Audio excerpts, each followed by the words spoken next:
আল্লাহ রাব্বুল আলামিন কোরআনুল কারীম নাযিল করেছেন। এর মধ্যে কোরআনের শুরু থেকে শেষ পর্যন্ত অনেক আয়াত আল্লাহ রাব্বুল আলামিন নিয়ে এসেছেন, অনেক সূরা আল্লাহ রাব্বুল আলামিন নিয়ে এসেছেন। এর মধ্যে অনেক বিধান দিয়েছেন। এই বিধানগুলোর মধ্যে তোমরা সালাত কায়েম করো, তোমরা যাকাত দাও, তোমরা রমজানের সিয়াম পালন করো, বাবা মার সঙ্গে ভালো আচরণ করো, হজ করো, রমজানের সিয়াম পালন করো, ধূমপান করো না, মদ পান করো না, সুদ খেও না, ঘুষ খেও না।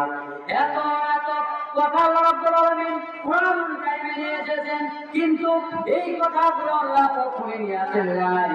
আল্লাহ রাব্বুল আলামিন প্রথম যেই কথা কোরআনুল কারীমের মধ্যে নিয়ে আসেন সেটা হলো তোমরা পড়ো। সেটা কি? তোমরা পড়ো। আল্লাহ রাব্বুল আলামিন এই কথাই কোরআনুল কারীমে প্রথম নিয়ে এসেছেন।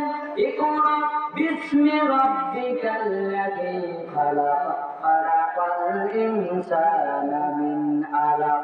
আল্লাহ রাব্বুল আলামিন কোরআনুল কারীমের মধ্যে বললেন, ইকরা বিসমি রাব্বিকাল্লাযী খালাক। ও বান্দা, আমি তোমারে সৃষ্টি করলাম, তোমারে আমি হজ করতে বলি নাই, সালাত আদায় করতে বলি নাই, তোমারে যাকাত দিতে বলি নাই, সিয়াম পালন করতে বলি নাই, ধূমপান থেকে নিষেধ থাকতে বলি নাই, জিনা ব্যভিচার থেকে বিরত থাকতে বলি নাই। আমি আল্লাহ সৃষ্টি করার পর আল্লাহর নবীর উপর যেই কালামটা প্রথম দিয়ে দিলাম সেটাই হলো ইকরা বিসমি রাব্বিকাল্লাযী খালাক। প্রথম কথা আল্লাহ বলছেন পড়ো, সেই কথাটা হলো দ্বীনে ইলম শিক্ষা, জেনারেল কোন শিক্ষা নয়। তারপরে আল্লাহ রাব্বুল আলামিন বলছেন, আমি তোমারে বললাম, আমি আল্লাহ তোমারে সৃষ্টি করে বললাম, আমি আল্লাহ আমার নামে তুমি পড়ো। তুমি যখন করলে না, আমি আল্লাহ বুঝাই দিচ্ছি তোমার আমি কি থেকে সৃষ্টি করলাম, অহংকার করার কিছু নাই।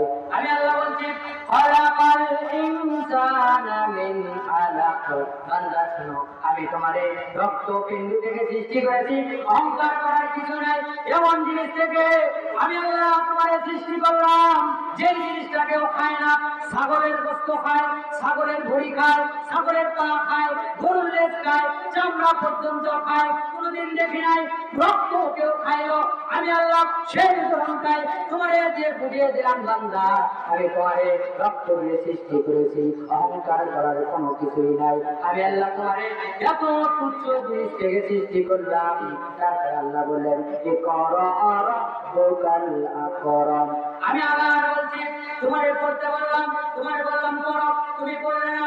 তোমার সৃষ্টির কথা আমি আল্লাহ মনে করে দিলাম, তারপরও তুমি গাফেল থাকলে। এরপর আমি আল্লাহ বলছি এইভাবে আমি তোমার সৃষ্টি করছি। তারপর আল্লাহ বলছেন ইকরা রাব্বুকাল আকরাম, তুমি পড়ো, সম্মানিত হবে না। আল্লাহ আবার ওই কথাই বলছেন, বান্দা আমি তোমারে সৃষ্টি করলাম সামান্য রক্ত থেকে, তুমি তোমার বাপের নামে পড়ো। তারপরেও মানুষ করে না। আল্লাহ বলেন আমি তোমাদেরকে, তোমরা যেটা জানো না, আমি আল্লাহ রাব্বুল আলামিন তোমাদেরকে না জানা জিনিসটাই শিক্ষা দেই। তারপর আল্লাহ বলছেন না না, মানুষ তারপরে বোঝে না, দুনিয়ার দিকে ছোটে, সম্পদের দিকে ছোটে, টাকার দিকে ছোটে, তারপরে মানুষ বোঝে না।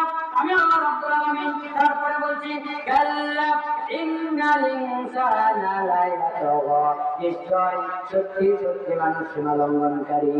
আমি আল্লাহ মাফ করলাম, এত বুঝিয়ে দিলাম, আমার মনে করতে হবে, আমার কোরআন করতে হবে, রাসূলের হাদিস করতে হবে।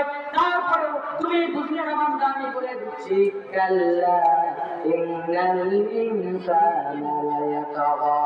সত্যি মানুষ হলো সীমা লঙ্ঘনকারী, তাদেরকে যতই বোঝানো হোক কিন্তু তারা বুঝবে না। সম্মানিত উপস্থিতি, এই দ্বীনে ইলম শিক্ষার মধ্যে যদি আমি আপনি থাকি, আপনার আমার সন্তান থাকে, আপনার আমার যদি ভাতিজা থাকে, তাহলে আমরা সীমা লঙ্ঘনকারীদের মধ্যে নই, ভারতের মধ্যে। কিন্তু আমার ছেলে নাই, আমার ছেলে জেনারেলের পরে সূরা ফাতিহা জানে না, বাড়িতে ঢোকার দেওয়া যায় না, কিভাবে পেশাব পায়খানা করতে হয় যায় না, মুরব্বীদের সঙ্গে কিভাবে আচার আচরণ করতে হয় যায় না। এগুলোর মধ্যে যদি থাকি আল্লাহ নিশ্চয় মানুষ সীমা লঙ্ঘনকারী, তাহলে আমরা তার মধ্যে পড়ে যাবো। আমরা যাতে সীমা লঙ্ঘনকারীর মধ্যে পড়ে না যাই, এই জন্য আমাদেরকে দ্বীনে শিক্ষা করতে হবে।